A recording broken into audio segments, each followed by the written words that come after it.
میں Iftikhar Tanoli, general secretary Pakistan People Party district Abbottabad آپ سے مخاطب ہوں۔ سب سے پہلے تو میں اپنی قوم کو، اپنی عوام کو، اپنے ساتھی، اپنے بہن بھائیوں پاکستانیوں کو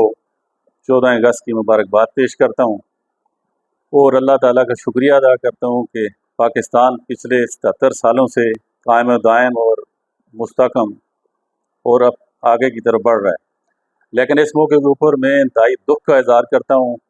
کہ اس بدقسمت صوبہ خیبر پختونخوا میں پچھلے 13 سال سے ایک ہی پارٹی کی حکومت ہے، اور انہوں نے مس مینجمنٹ اور نالائکی کی انتہا کر دی ہے کہ کوئی ایسا ادارہ نہیں ہے کہ جو ٹھیک سے کام کر رہا ہو۔